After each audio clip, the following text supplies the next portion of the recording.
All right, in the 20 or so minutes I have with you all today, I want to do three things. I want to first share my bias and initial perspective on this topic. I'll acknowledge up front that I sometimes bucket consumer complaints and enforcement.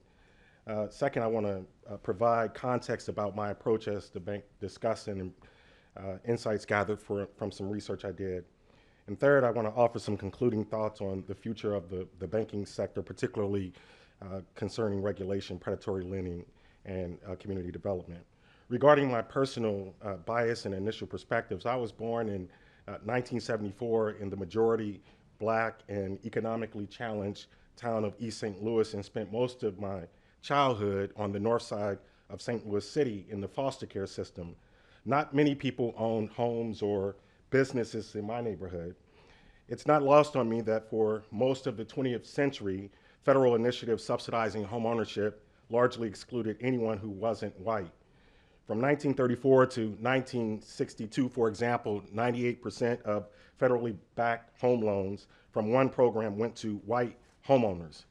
It was only a little more than a decade before my birth that in 1962, President Kennedy issued an executive order making it unlawful for federal agencies to allow or promote racial discrimination within housing assistance programs. When I was in college studying social work, I was first introduced to the socio-ecological model of understanding people. I remember my professor emphasizing during case reviews that we can't fully understand a person without considering their environment. This was important for me because there's often an attempt to explain a behavior or outcome without taking into account the factors that produced it. This insight was transformative. It reinforced to me that individuals' actions, opportunities, and even financial decisions are deeply influenced by their environments, their communities, and their relationships and the institutions that serve them. This multi-layered approach to understanding human behavior shapes how I view financial services and the role of CRA. It was also in college that I learned about the Community Reinvestment Act. As you've heard, it was enacted in 1977, just 3 years after my birth. The CRA encourages banks to reinvest in their communities and meet local credit needs with a focus on community development and fair access to credit. I remember thinking as a young social work student about how traditional market forces didn't work in the communities I came from and wondering why that was. From a socio-ecological framework, which is effectively a systems thinking way of understanding issues, I realized that when you concentrate poverty, you create deserts that require significant subsidies to attract capital investment. These are food deserts, energy deserts, healthcare deserts, and financial deserts. Are you moving the slides along? Because I'm not seeing it. I'm not seeing it, okay? These are food deserts, energy deserts, healthcare deserts, and financial deserts, which often become predatory hotspots for exploitative institutions. When I drive through so-called banking deserts, which will continue to grow as disparities widen, driven by technology and industry shifts, I notice common features. Urban, rural, or remote areas often lack trust in mainstream institutions. These areas are often considered less profitable for businesses and services, leading to limited investment. These marginalized communities lack critical resources, which create a cycle of isolation, disadvantage, and disinvestment that perpetuates itself. We have a problem in urban and rural communities, and while banks must be a part of the solution, we are only one part of a larger interconnected system. It's hard to survive in a desert alone. Banks must work as part of a broader system to truly drive meaningful change. As I read through the research articles, one overarching question kept coming to mind. What is the collective goal of these articles? I believe the end goal is to understand how we can make banks more accountable for their behavior, more responsive and responsible to community needs, and how to empower people. Additionally, it's about considering the future of the Community Reinvestment Act in light of technological advancements, new competition, and evolving bank business models. Now, I want to share my perspective on each of the research articles focusing on their key themes and conclusions in the way that I understood them. A core theme of branching out equality, banks play a crucial role in local communities, increasing non-predatory access, and we need them to not be unnecessarily regulated. We need them to be strong. We need them to be responsible, equitable, and profitable. A core theme in regulatory disclosure and access to credit, we need zero tolerance for discriminatory practices and the right incentives to produce this outcome. And a core theme in do financial consumers discipline bad lenders, financial institutions that set up predatory practices, such as labeling subprime lending as ghetto loans and extracting generational wealth from American citizens, deserve more than a regulatory slap on the wrist. The penalty should match the severity of the harm, especially when the intent is to extract generational wealth from already vulnerable communities. Some banks see such penalties as merely a cost of doing business. Unless enforcement costs exceed the profits from these activities, they will remain an acceptable risk.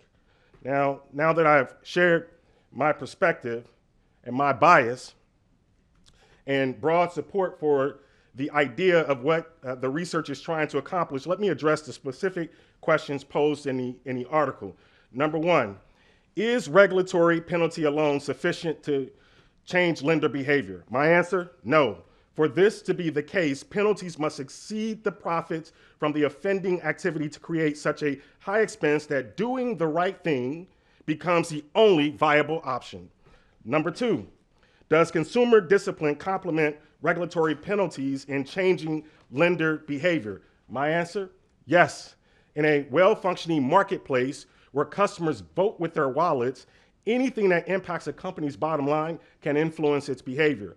But sustained consumer discipline is important. Without it, companies may revert to old practices once the immediate pressure subsides. However, the real question isn't whether consumer discipline is effective. It's whether people who are not directly impacted by an action actually care enough to act. Number three, does disclosure of complaints matter? Yes.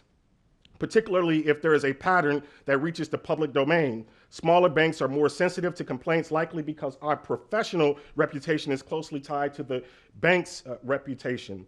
Number four, should banks be required to add a tobacco-like health warning label to their website? Now, I included the idea of a tobacco-like warning label because I felt like it was an interesting thought, but my answer is still no.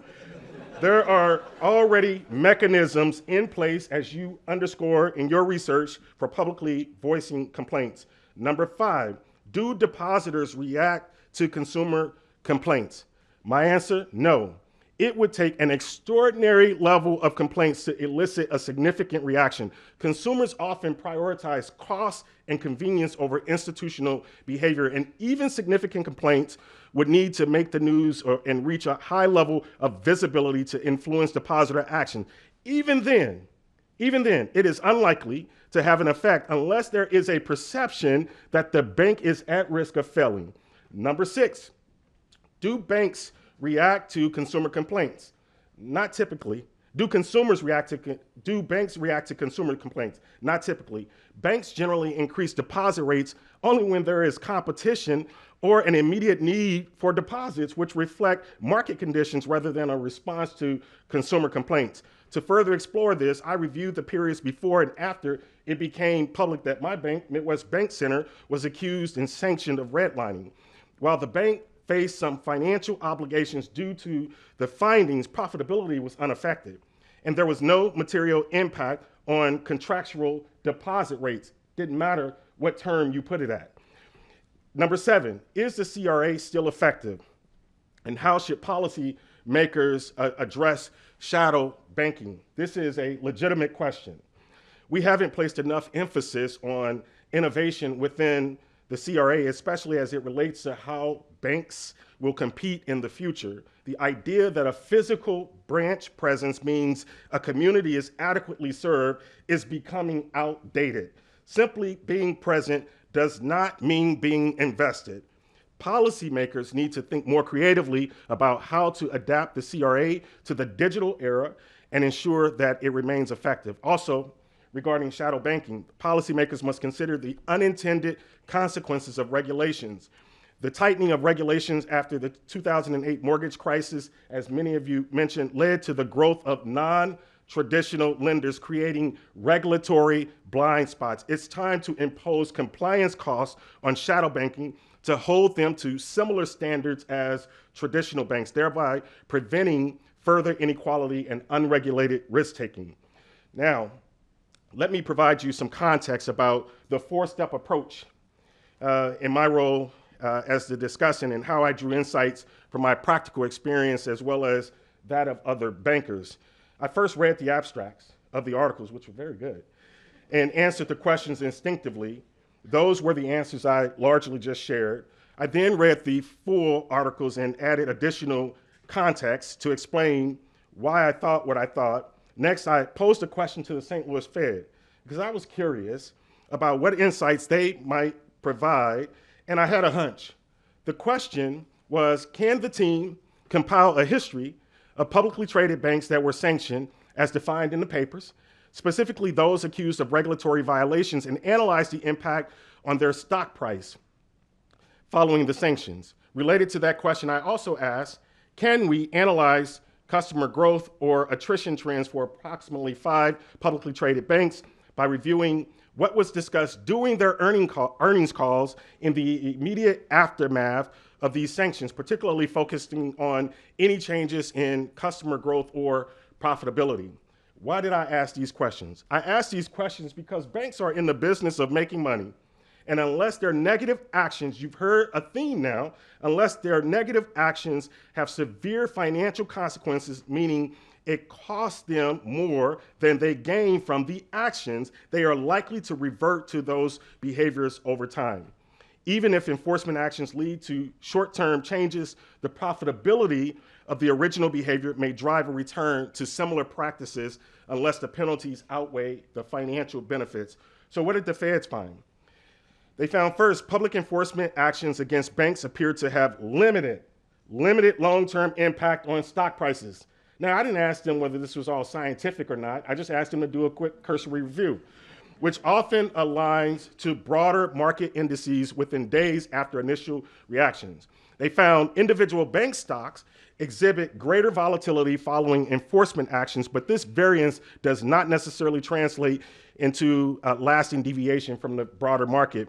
And they found, finally, there was no evidence of customer attrition being discussed in earnings calls after enforcement actions, suggesting that these regulatory penalties may not significantly affect depositor behavior or customer growth in the short term. So overall, the findings suggest that while enforcement actions may generate short-term volatility, they do not appear to lead to significant changes in long-term stock performance or in customer behavior as communicated in the earnings call. Finally, I summarized the 3 articles, and I sent that summary out in the form of a survey to the Missouri Bankers Association, the St. Louis Fed's Community Depository Institutions Advisory Council, that's a mouthful, and the executive team of Midwest Bank Center.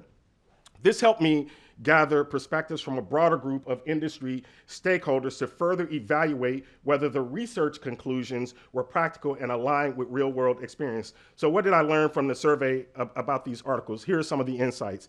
First, this question up here, how aware do you think consumers are of enforcement actions taken against predatory lenders? The vast majority of respondents believe that consumers generally lack awareness of regulatory enforcement actions and do not fully understand how such actions affect them on a day-to-day basis. Ding. Second, do enforcement actions against lenders influence consumer behaviors in the form of reduced loans, et cetera? Most respondents don't believe that enforcement actions significantly impact consumers. Next question, how effective do you think public enforcement actions are in disciplining bad lenders? My inclination is to consider the neutral responses as effectively ineffective.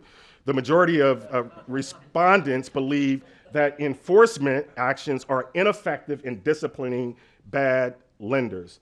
Next question, how do you perceive the impact of disclosing consumer complaints on a bank's reputation and customer behavior? Respondents were mostly negative. Most believe that publicizing complaints does not bring short-term benefits. I don't think we're surprised about that.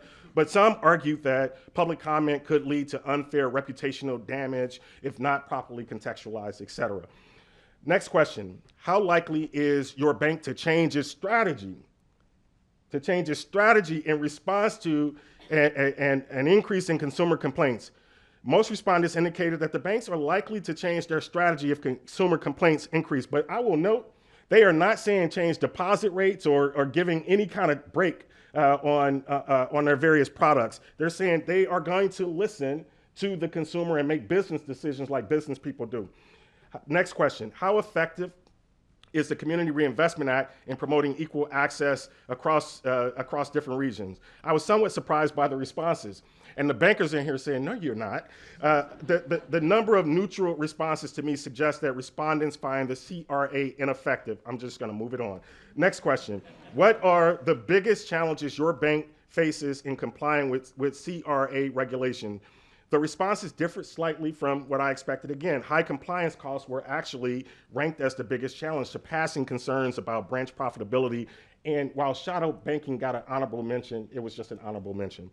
Do you agree with the findings that CRA regulation may unintentionally lead to branch closures and reduced credit? I was also surprised by the overwhelming agreement with this statement, with most respondents indicating yes. How would you rate the overall impact of current financial regulation? Responses were generally negative. Many respondents see CRA compliance as overly complex and burdensome, all of the stuff that you all know. And it leads to a check the box mentality where banks do the minimum required rather than pursuing meaningful community investments and strategy. Next, we got into some of the recommendations. Respondents suggested that CRA regulations needed modernization to better align with current market realities, particularly regard to digital and non-traditional banking. Right? There is a need to extend CRA obligations to fintechs, digital-first institutions, et cetera. Next, it was recommended that regulatory requirements should be simplified and made to be more focused on a few KPIs to incent the kinds of things that we want. Next, respondents expressed concern that stricter enforcement might stifle innovation. So those of you who want stricter sort of policies, it will stifle innovation based on this. Next, many respondents mentioned the importance of fostering stronger partnerships between banks, regulators, and community organizations to ensure that regulations like CRA drive actual improvement in credit access and community development. I'm going to end with a final thought. I began my comments today by sharing a bit about my personal history, which shapes how I think about banking, particularly predatory lending, CRA compliance, and bank profitability. I tried to show that we must consider these issues within a broader systems framework. Years ago, I had the privilege of spending a few days with Peter Singay. He's an MIT professor of systems theory and the author of the book, The Fifth Discipline. Singay argued that all living systems are interconnected, which highlights several important ideas, especially as we explore how to make banks more responsible and responsive to community needs in light of the changing financial and regulatory landscape. Systems are inherently complex and require a shared goal to function effectively. Without alignment, different components such as researchers, advocates, policymakers, regulators, and bankers may end up working against one another rather than collaborating for the common good. This conference is an example of that collaboration, so I'm grateful for what you all have done here. Banking is a part of both a small s system, the financial services sector, and a big S system, the broader economic and social context. Understanding this interdependence helps us see that changes in one part of the system can affect others, sometimes unpredictably. Next, systems thinking underscores the importance of feedback loops, such as consumer complaints that help us shape regulatory focus. Feedback loops allow us to identify systemic issues and make necessary adjustments. Next, systems also force us to think about upstream activities like regulations and the downstream consequences. For example, in just a decade, the major players in the mortgage industry, as you heard, are no longer banks. Competition has increased, and yet the cost to low to moderate income consumers have gone up. This defies logic unless something isn't functioning correctly in the system, unless the incentives are misaligned. As the digitization of banking continues and more non-traditional players enter the market, access to credit may not necessarily decrease.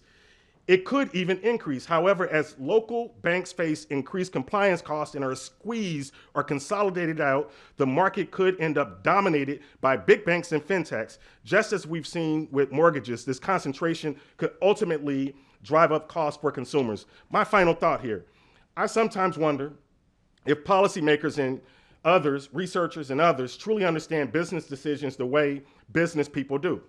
For example, the decision to open or close a branch is typically based on profitability, often not even optimal profitability, but simply on whether it is profitable at all. Increased competition and compliance costs are reducing banks' ability to subsidize less profitable branches. The Branching Out article suggests that compliance costs are forcing banks to close branches to avoid CRA obligations. However, that is not entirely true. Banks are still required to serve their assessment area even without a physical presence. That's how Midwest Bank Center got in trouble. If we want competitive markets and fair prices, we need to move beyond the outdated belief that the disparate regulatory treatment is justified because banks receive FDIC insurance. Additionally, regarding FDIC, current policies and regulatory tone have concentrated the vast majority of deposits within the top 10 largest banks, which reduces competition and increases costs for consumers. So we're not even getting the real benefit of the FDIC as we should be getting it. I'm gonna end there. Thank you.